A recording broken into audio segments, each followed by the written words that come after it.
Hello everyone, आज मैं आपके साथ शेयर करूंगी एवी फिस्टुला के बारे में और एवी फिस्टुला बनने के बाद हमें क्या क्या प्रिकॉशन लेनी होती है। और मैं शेयर करूंगी अपना experience with my first ever surgery that is AV fistula and first day in dialysis unit. Let me give a quick intro. My name is Monica Jain and in this channel I will be sharing my transplant journey, travel vlogs, lifestyle videos, cooking and baking videos and much more. So consider subscribing and don't forget to push the bell icon button. Let's begin.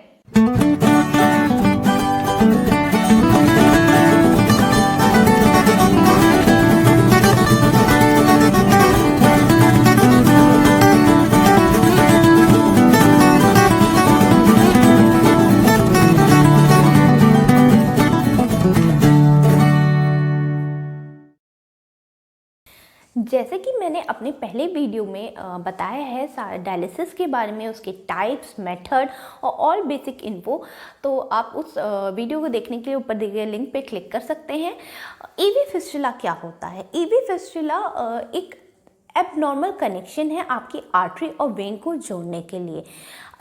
AV fistula आपके दोनों हाथ या दोनों पैरों में बनता है। अगर आपके हाथ की वेन्स बहुत बड़ी या हेल्दी नहीं है ताकि ब्लड बहुत जल्दी अंदर बाहर जा सके आपके हाथ से, तो एवी फिस्टुला फिर लेग्स में बनता है। एवी फिस्टुला बनने के बाद हमें काफ़ी प्रिकॉशंस लेनी होती है।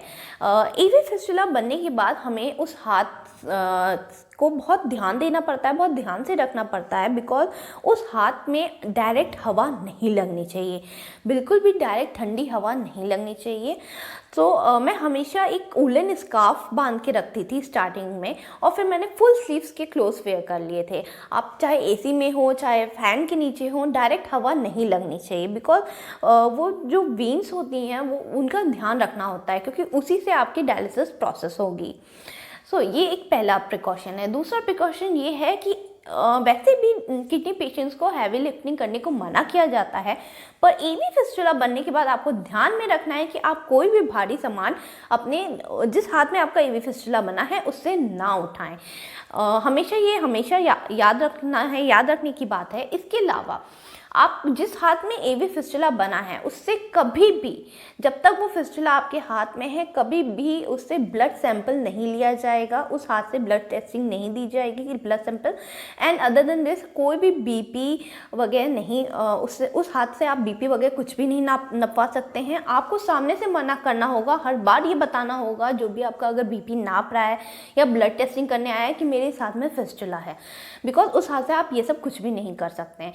इसके अलावा आप कुछ भी लाइक वॉच वगैरह, कुछ भी घड़ी, क्योंकि मेरा जब फिस्टुला बना था मुझे मेरे डॉक्टर ने कहा था कि आप इसमें कोई भी ऐसी चीज़ बांधना नहीं है उसको, बिकॉज ब्लड फ्लो हो रहा होता है अंदर। ये हमेशा ये भी ध्यान में रखना होता है कि जिस हाथ में एवी फिस्टुला बना है उस हाथ के नीचे आप अपना सर रख के कभी ना सोएं। उस हाथ पे कभी भी प्रेशर, किसी भी तरह का प्रेशर नहीं पड़ना चाहिए, बिकॉज प्रेशर पड़ने से आपको थ्रोम्बोसिस हो सकता है, जो कि लो बीपी में बहुत जल्दी हो जाता है। अगर आपको लो बीपी है तो इस पर कोई भी तरह का प्रेशर नहीं देना होता है, क्योंकि ब्लड फ्लो वहीं से हो रहा होता है और डायलिसिस में ये हाथ से ही आपका सारा वर्क होगा।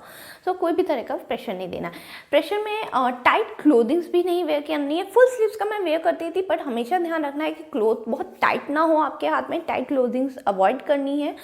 इसके अलावा आपको हमेशा ये ध्यान रखना है कि वो हाथ को आप ज़्यादा देर तक ऐसे नीचे हैंग ना करके रखें, ज़्यादा देर तक लटका कर ना रखें। अगर आप सोच रहे हैं कि फिस्टुला कैसा दिखता है, तो ये मेरे हाथ में ये मार्क है, ये जो मार्क है यहीं पे फिस्टुला बना हुआ है, और यहाँ पे लिटिल बिट अगर आप ध्यान देंगे ये उभरा हुआ पोर्शन है, ये उभरा हुआ है, इस हाथ में नहीं दिखेगा, आप कंपेयर कर सकते हैं, ये पोर्शन उभरा हुआ है। ये पूरा ऐसे एवी फिस्टुला है।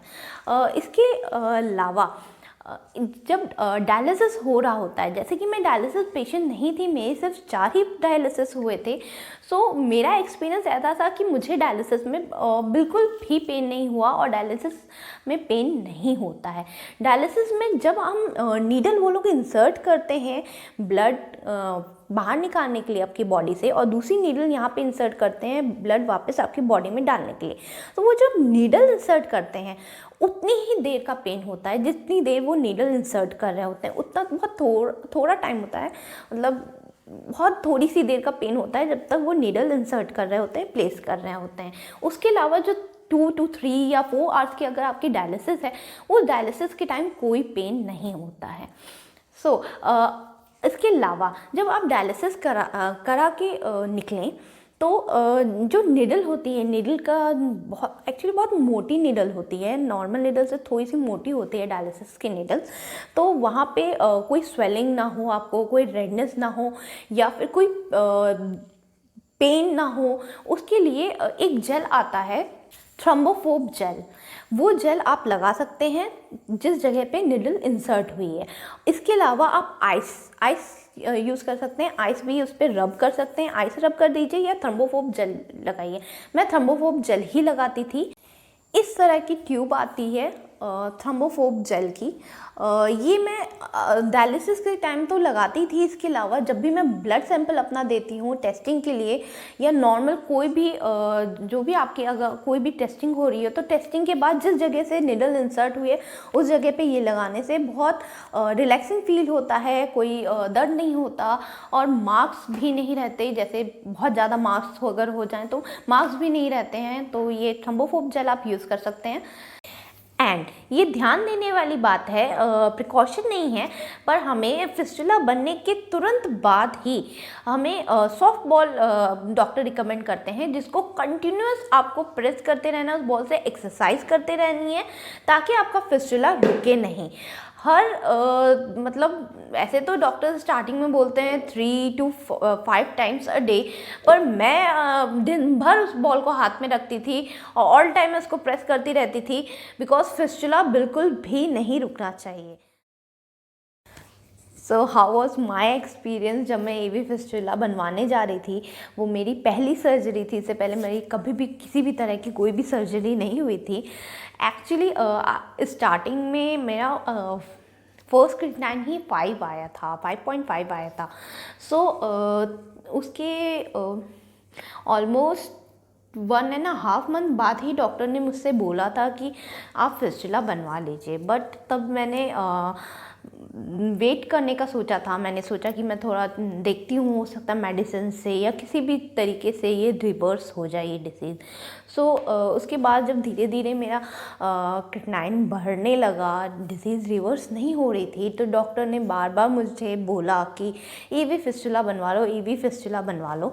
तो मैं बट तब भी तैयार नहीं थी फिस्टुला बनवाने के लिए, because fistula means you are मतलब माइंड में आपके डिसाइड हो जाएगा कि आप डायलिसिस पे जा रहे हो। मुझे डायलिसिस नहीं करवानी थी। मतलब मैं चाह रही थी मैं जितना खुद से जितनी भी डाइट रिस्ट्रिक्शन है वो भी अच्छे से, मेडिसिन अच्छे से, जो जो वेज हैं जिससे मैं अपनी एक्चुअली क्रिएटिनिन की ग्रोथ को रोक सकूं, ताकि मेरा कम से कम डायलिसिस ना हो। और ट्रांसप्लांट के लिए मैं बैक ऑफ द माइंड हमेशा प्रिपेयर थी कि मुझे ट्रांसप्लांट कराना है, तो मैं विदाउट डायलिसिस ट्रांसप्लांट कराना चाहती थी। तो मैं तैयार नहीं थी फिस्टुला बनवाने के लिए।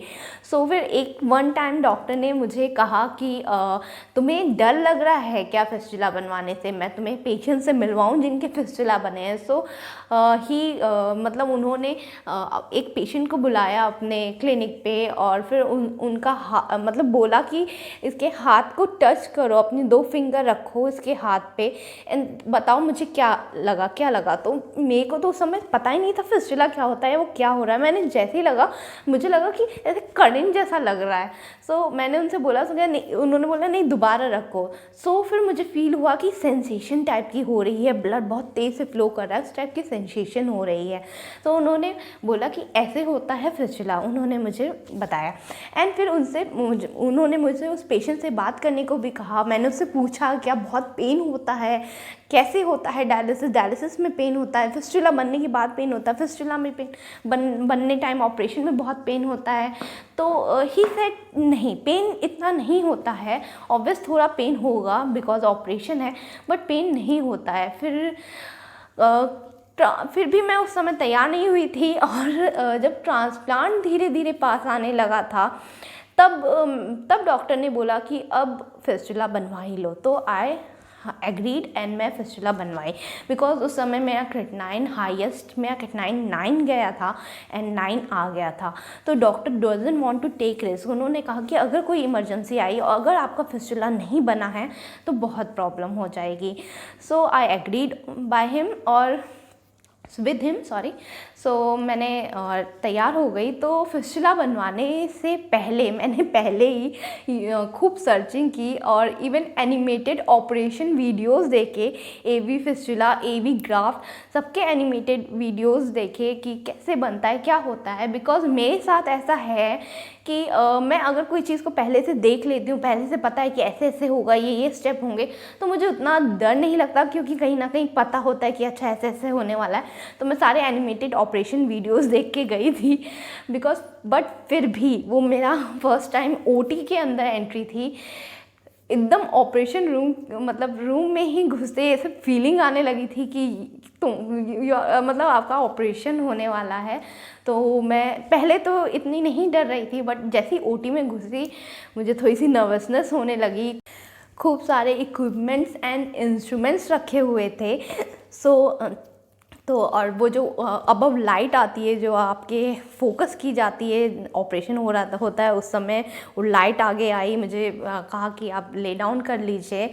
एंड मेरे लेफ़्ट हैंड में फिस्टुला बना था। सो लेफ़्ट हैंड को अलग से साइड में टेबल में उन्होंने रखा, बाकी मैं ले डाउन किया और मैं प्रॉपर अवेक थी। सिर्फ हाथ को उन्होंने सुन किया था। तो फिर उन्होंने जैसे ही डॉक्टर आए और उनके जूनियर्स आए ऑपरेशन थिएटर में, तो उन्होंने मुझसे सबसे पहला क्वेश्चन यही पूछा, डर रही हो क्या? तो मैंने कहा नहीं, मैं वीडियोस देख के आई हूँ। तो उन्होंने बोला कि दैट्स ग्रेट, बट नर्वस लग रही हो तुम। तो उन्होंने कहा कि लेट्स टॉक। वो मुझसे बातें करना स्टार्ट कर दिए एंड ऑपरेशन स्टार्ट कर दिया। उन्होंने एक पर्दा टाइप का मेरे फेस के आगे डाल दिया था ताकि मैं उस हाथ को ना देख सकूं जिसमें ऑपरेशन हो रहा है। बाकी मैं फेस उस तरफ करके अपना हाथ का ऑपरेशन देख सकती थी, बट इतनी हिम्मत नहीं थी मेरी, तो मैंने ट्राई भी नहीं किया देखने का। एंड वो कंटिन्यूस मुझसे बात कर रहे थे, मुझे कंफर्टेबल रख रहे थे ताकि मैं बिल्कुल भी डरूं नहीं। एंड खूब सारी उन्होंने मुझसे बातें की कि टेल अबाउट यू, कैसे हुआ तुम्हें kidney disease and all that. पूरे ओटी के टाइम, पूरे 2 आवर्स उन्होंने मुझसे खूब सारी बातें की ताकि मैं कंफर्टेबल हूँ। एंड बहुत कभी कभी मतलब जब ऑपरेशन हो रहा था एवी फिस्टुला का, बन रहा था, जब वो कुछ भी नीडल्स या सीजर वगैरह कुछ भी चला रहे थे या कुछ भी वो कर रहे थे, क्योंकि मैं देख तो रही नहीं थी, जस्ट फीलिंग हो रही थी कि यहाँ से हाथ मूव कर रहा है, यहाँ पे कुछ जा रहा है, यहाँ पे कुछ अंदर हो रहा है। पेन नहीं हुआ, बिल्कुल भी दर्द नहीं हुआ। सिर्फ जब लास्ट में फिस्टुला बनना कंप्लीट हुआ और वापस स्टिचेस लगते हैं स्किन पे, तब हल्का सा पेन होता है। बिकॉज जब वो स्टिच करते हैं, वापस निडल को ऊपर करते हैं स्किन को खींचने के लिए, तब हल्का सा दर्द होता है। उसके अलावा बिल्कुल भी पेन नहीं हुआ था ड्यूरिंग दी ऑपरेशन। बस पता चला था कि ऐसे कुछ अंदर डाल रहा है, कुछ अंदर ऐसे ऐसे खिसका रहे हैं, कुछ कर रहे हैं, पर ऐसे फील हो रहा था मेरे को। बाकी सब नॉर्मल था। एंड ओटी से मैं निकल आई थी एंड तब तक भी मुझे कोई पेन नहीं हुआ था। उन्होंने मुझसे पूछा भी कोई पेन हो रहा है, मैंने कहा नहीं। एंड उस दिन मैं ऑपरेशन मतलब हॉस्पिटल में ऑपरेशन के बाद सिर्फ 2 आवर्स एक्स्ट्रा और रुकी थी। उसके बाद घर जाने को बोल दिया गया था।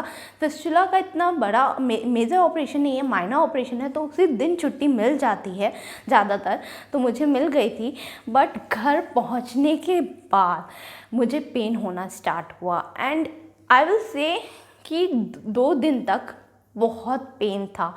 एंड वो मुझे पेन किलर में उन्होंने मुझे सिर्फ क्रोसिन रिकमेंड की थी, जो कि उन्होंने बोला था 3 to 4 टाइम्स अ डे खाना। बट मुझे इतना पेन हो रहा था कि मुझे उनको फ़ोन करके पूछना पड़ा कि can I take more.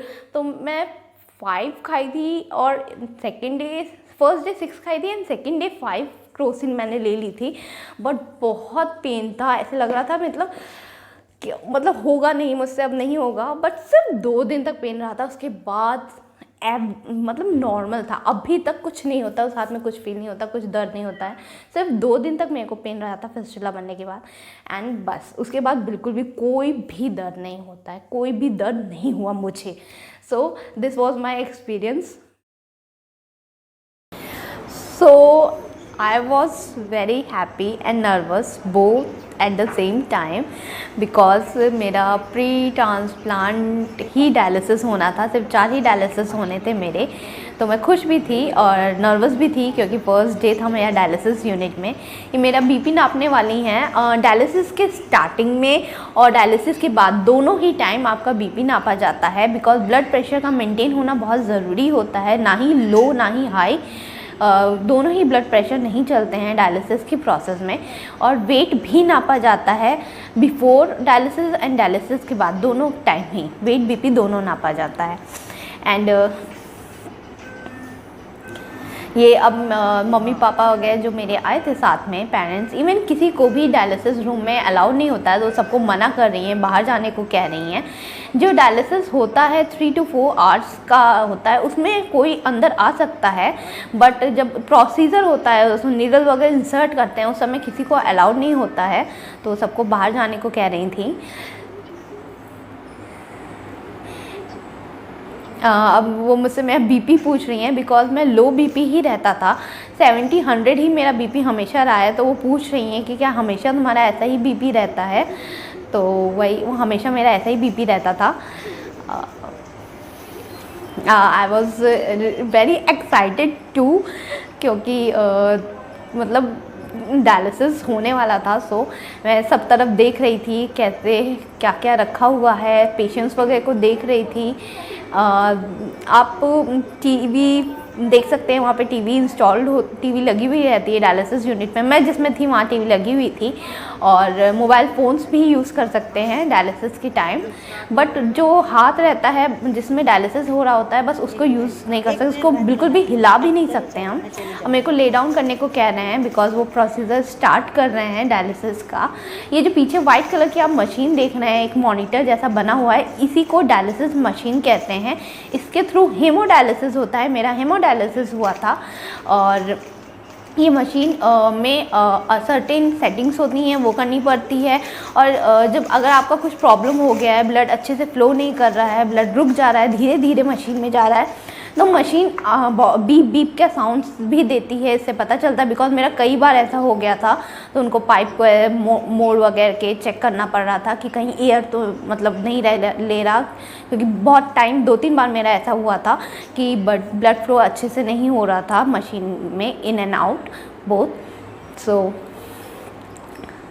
And अब ये प्रोसीजर स्टार्ट कर दिए हैं, सारी तैयारी कर रहे हैं, गॉज वगैरह सब रेडी कर रहे हैं नीडल्स वगैरह इंसर्ट करने के लिए। मैं पूरा वीडियो नहीं बनाई थी डायलिसिस का, क्योंकि एग्जैक्टली जो प्रोसीजर है वो उन्होंने मुझे शूट करने की भी परमिशन नहीं दी थी। तो मैं थोड़ा ही बना पाई हूँ, just before the exact procedure, बस उतना ही मैं बना पाई हूँ। अब वो मेरे हाथ में चेक कर रहे हैं, सारे सेटिंग कर रहे हैं। 2 जगह नीडल इंसर्ट होती है, जैसे कि मैंने बताया था, एक फिस्टुला के पास यहाँ पे, और एक ऊपर आपके एल्बो के ऊपर आर्म्स में। ये हाथ मेरा उन्होंने बगल में जो रॉड है जैसी दिख रही है उससे टाई कर दिया था। मैं पूछ रही हूँ कैसा दर्द होता है, कितना दर्द होता है, क्या होगा, तो उन्होंने बोला बिल्कुल भी नहीं, एकदम जैसे सुई लगती है वैसा ही दर्द होगा। हाँ, एक्चुअली जितना जब तक नीडल इंसर्ट होती है खाली उतनी देर तक ही दर्द होता है, उसके बाद दर्द नहीं होता। तो उन्होंने मेरा हाथ टाई कर दिया था इस रॉड से, बिकॉज उन्होंने बोला था हाथ बिल्कुल भी हिलाना नहीं है, एकदम स्टिल रखना है हाथ को, जिस हाथ से डायलिसिस हो।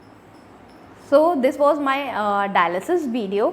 मैं होप करती हूँ कि आपको इससे थोड़ा हेल्प हो अगर आप डायलिसिस पे पहली बार जा रहे हैं या फर्स्ट टाइम आपको AV फिस्टुला बनाने जा रहे हैं। All over my experiences.